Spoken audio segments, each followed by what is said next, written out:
আগের দিন রাত্রে পরিকল্পনা করা থাকলে পরের দিন কিন্তু রান্না করতে বেশ সুবিধা হয়। আমি তো অন্তত তাই করি। আগের দিন ভেবে রেখেছিলাম সকালের দিকে টিফিনে চাউমিনটা বানিয়ে ফেলবো।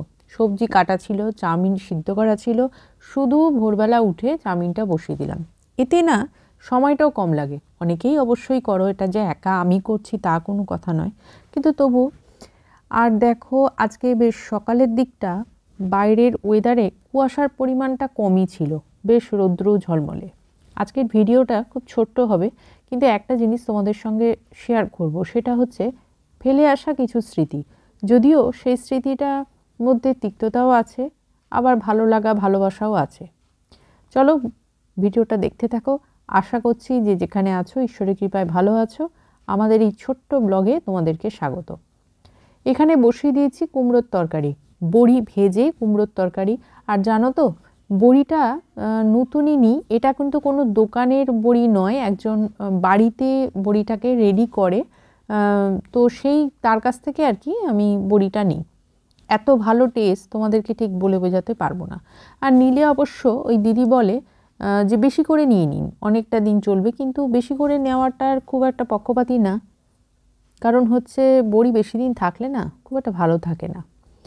তো এখন বেরোচ্ছি, অনেকগুলো কাজ আছে, স্যার সঙ্গে আছে। বেরোনোর পথে ভাবলাম হেঁটেই যাই। কেন বলো তো? কারণ শীতকালে হাঁটতে কিন্তু আর যাই বলো খারাপ লাগে না, বেশ হালকা রোদ্দুর আছে। হেঁটে কাজগুলো শেষ হওয়ার পথে ফেলে আসা সেই স্মৃতি, যেটা তোমাদের ব্লগে প্রথমেই বললাম, সেটা তোমাদের সঙ্গে একটু শেয়ার করি, ছোট্ট করে শেয়ার করব। যেতে যেতে এইখানেই তাথইয়ের প্রথম স্কুল পড়ে। আমাদের জীবনে একটা জিনিস কিন্তু সবথেকে বেশি প্রভাব পড়ে, সেটা কি বলতো?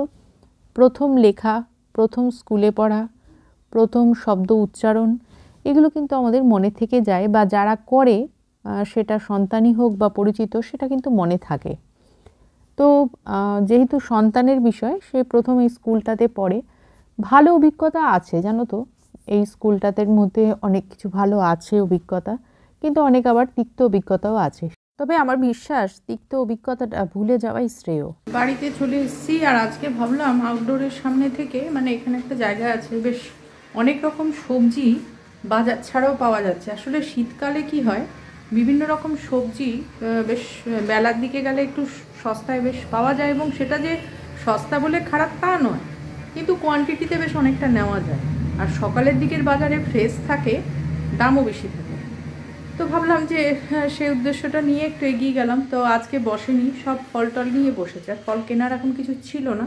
তো দুপুরবেলা আজকে রান্না হয়ে গেছে। এখানে আছে কুমড়ো সেদ্ধ, বেগুন পোড়া, সকালের একটা তরকারি করেছিলাম তোমাদের দেখিয়েছিলাম, আর আছে সোয়াবিন দিয়ে আলু দিয়ে সব সবজি দিয়ে একটা তরকারি, আর আছে গুড়ের মিষ্টি। গুড় কেনারও একটু ইচ্ছা ছিল, কিন্তু দেখা যাক, আজকে স্যার বাজারে যাবে, আর এই টাইমটা একটু গুড় টুড় খাওয়া হয়। ছোটোবেলাটা বেশ ভালো ছিল, কোনো চিন্তাভাবনার ব্যাপার নেই, দারুণ দারুণ মজা, খেলাধুলো, আর সব চিন্তা শুধু বাবা মায়ের। সত্যি সেই দিনটা এখন মানে আমরা অনেকেই হয়তো চেয়ে থাকবো, কিন্তু ইচ্ছা করলেও আমরা পিছন দিকে রিভার্সে যেতে পারবো না। তো এটা একটা কঠিন বাস্তব। যাই হোক, আমাদের সামনের দিকে এগিয়ে যেতেই হবে। আর তোমাদেরকে দেখালাম তাথইয়ের স্কুলটা।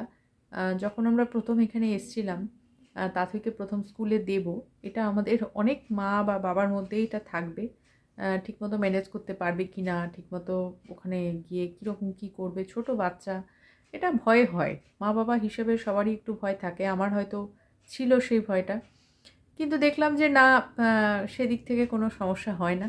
পরিস্থিতির সাথে মানুষ যখন এগিয়ে যায়, সেটা ভালো লাগা মন্দ লাগা সব কিছুর মধ্যে দিয়ে ম্যানেজ করে নেয়।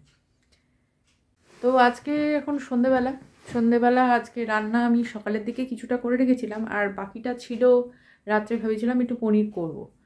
তো পনিরটা করেছি, আর আজকে শনিবার একটু লুচি করব। তো চলো দেখাই তোমাদের পনিরের তরকারিটা। এই চেয়ারগুলো নতুন নিলাম জানো, এখানে এই চেয়ারগুলো মানে বিশেষ করে 4টে ছিল, এই সাইডে 4টে, এদিকে ছিল। তো এই দিকে দুটো কম ছিল, মানে 6জন যদি বসে, আমাকে এই ঘর থেকে ও ঘর থেকে চেয়ার এনে জুড়তে হতো। তাই দুটো চেয়ার যুক্ত করলাম। সুবিধা হচ্ছে যখন একটু সংখ্যা বেশি হয় লোকের, তখন সেদিক থেকে সমস্যাটা হয় না। তো এই দেখো একদম পনিরের তরকারি পোস্ত দিয়ে, আর এর মধ্যে ভেবেছিলাম কারি পাতা দেবো, তো সেটা আর দিইনি, কারণ কারি পাতাটা না রাত্রে আর তুললাম না, সকালের দিকে তুলে রাখলে ভালো হয়, রাত্রের দিকে গাছে না হাত দেওয়াই ভালো। আর সেই জন্য যাই হোক, চলো ব্লগটা এখানেই শেষ করছি। যদি ব্লগে দেখে থাকো তাহলে একটা লাইক করে দিও ছেড়ে যাওয়ার আগে। টাটা।